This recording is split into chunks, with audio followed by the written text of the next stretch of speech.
Olá, muito bom dia. Sejam bem-vindos a mais um programa Boa Conversa.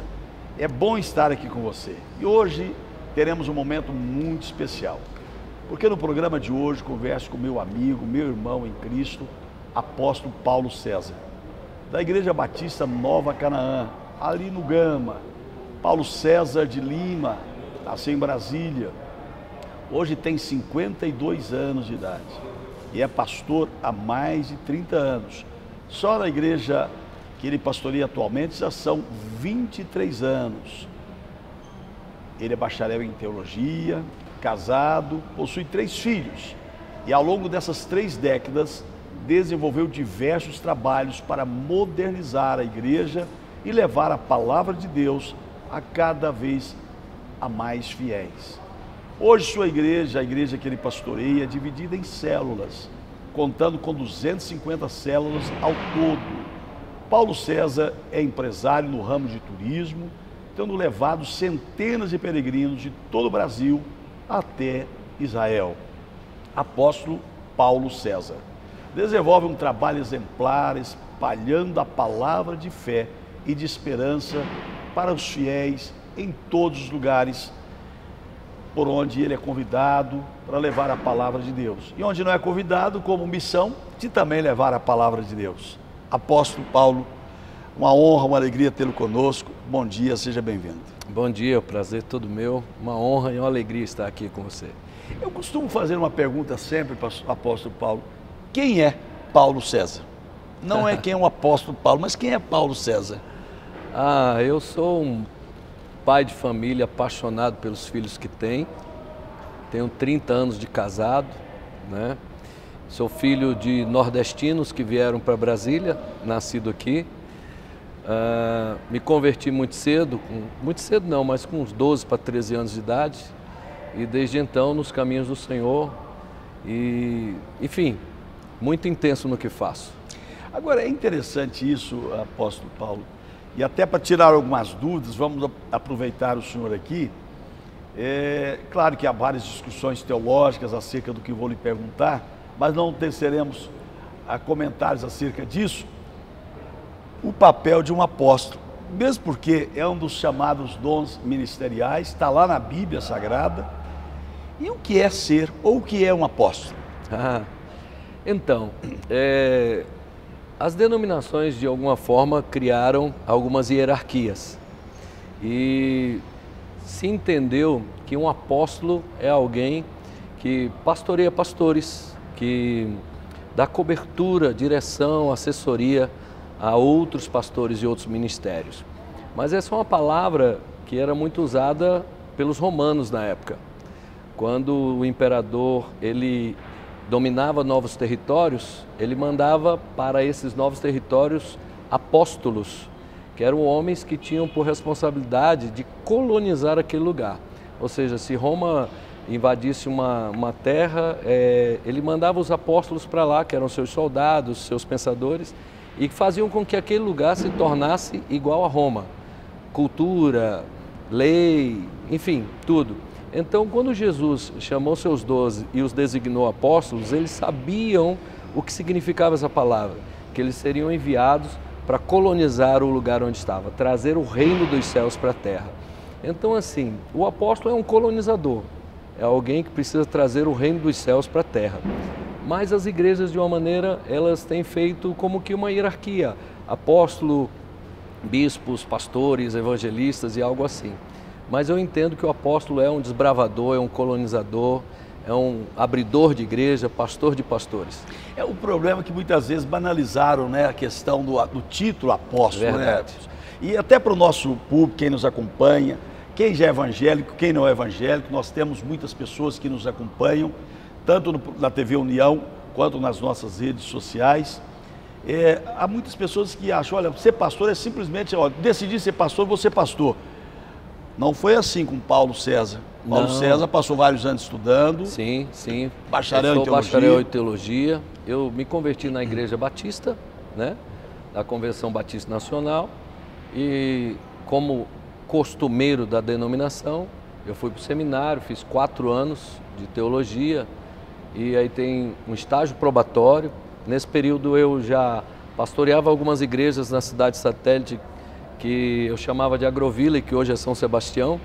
Então eu comecei igrejas, tinha 5 igrejas já quando fui ungido pastor, né? Então mesmo depois de formado, eu passei por um concílio, né, onde você é sabatinado e depois dessa sabatina você tem um período de análise e depois disso é que você é ungido. Então é um processo longo. Em Hebreus capítulo 5, verso 4, eu espero que minha memória não esteja falhando, diz que ninguém toma a honra de ser um pastor, de trabalhar para Deus, senão quem é chamado por Deus, como foi Arão. Então, a gente ser pastor é um chamado de Deus muito importante na vida do ser humano e que nós não temos escolha, não é uma profissão, né, apóstolo Paulo? Apóstolo Paulo. E lembra, logicamente, que isso é um chamado específico de Deus, não é quem quer ser pastor que vai ser pastor, né? Assim, em outros países, como os Estados Unidos, é encarado como profissão. Um pastor é contratado, demitido, mas no Brasil nem a profissão é reconhecida. Então, na declaração de imposto de renda, por exemplo, está lá sacerdote de seita religiosa ou tal. Não tem nem a função pastor no cadastro brasileiro de ocupação. Mas eu entendo, eu tenho um filho que faz medicina e assim como a medicina é uma vocação, uma dedicação diária, eu acredito que o ministério pastoral, o chamado pastoral, é uma devoção diária, uma dedicação diária total, envolve toda a vida e uma pessoa que não tem um chamado específico para isso, ou ele não aguenta ou ele não faz direito. É que o senhor já tem mais de 30 anos, né, sim, como pastor? Mais de 30.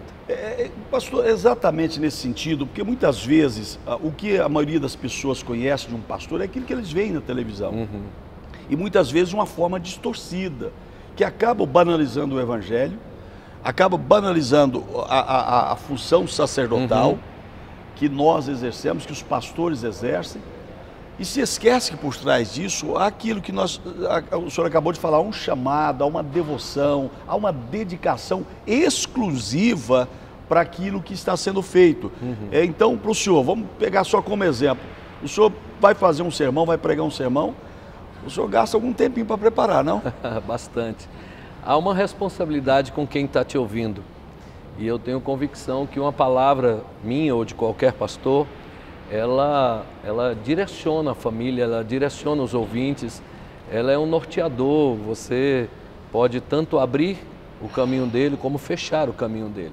Então é algo muito sério, o estudo da palavra é constante, é diário, a Bíblia é mais atual do que o jornal que vai sair amanhã. Verdade. Então a gente precisa ler todo dia, aprender todo dia, se reciclar, seminários, novos livros, outros pastores, outros colegas. Então assim, é um processo diário e constante.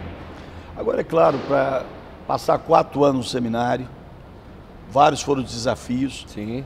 E muitas vezes quando não se vem de um lar cristão, ainda pesa muito mais ainda, o que você vai fazer com isso, você vai perder seu tempo. Foram vários desafios então para esse curso de bacharel em teologia, sim, o tempo todo estudando, né? E quais foram esses principais desafios, apóstolo?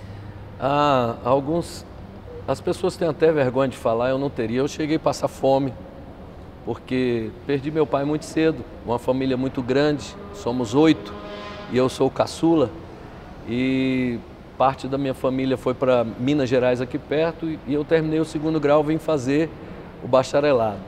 E aqui tive muita dificuldade,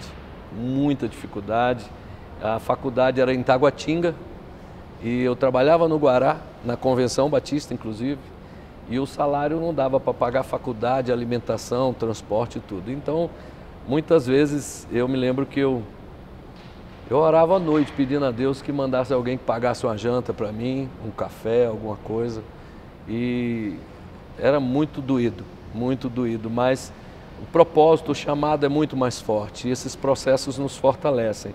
Então assim, estava aqui só, né? Minha mãe em Minas, já não tinha meu pai, morava com alguns dos meus irmãos, então foi muito doído, mas eu não tenho...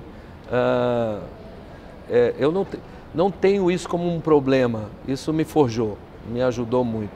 As dificuldades nos tornam mais fortes, né, apóstolo? Muito mais fortes.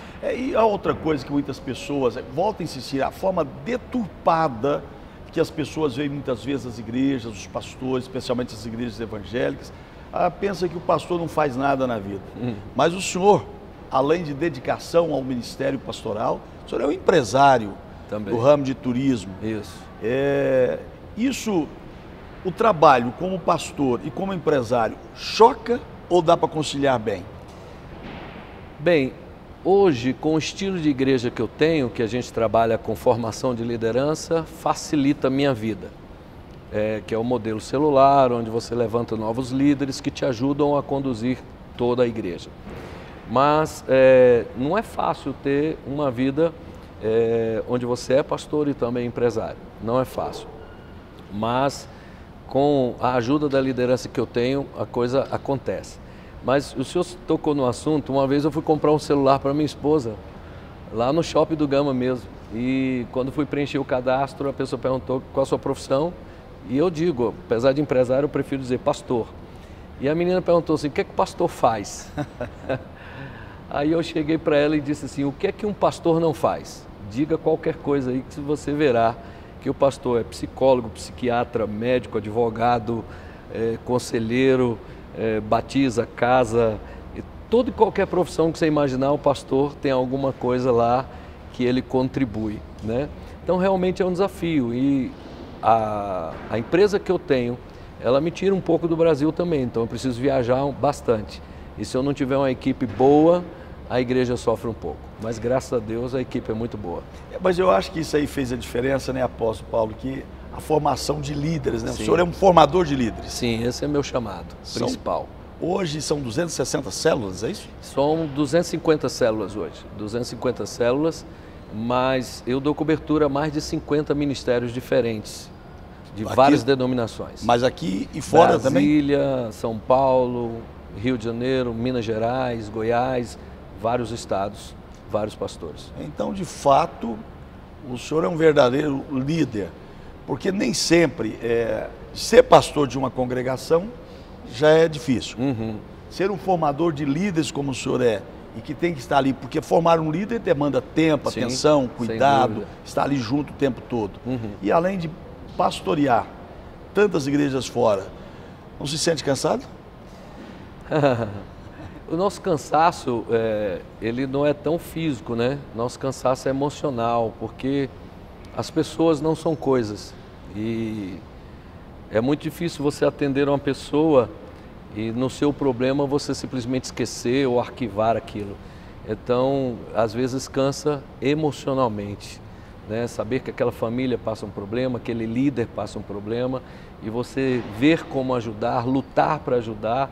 Então o cansaço é basicamente esse, é um cansaço mais emocional, de você se envolver na vida daquela pessoa. Então cansa sim, muito. E não tem como não se envolver, né?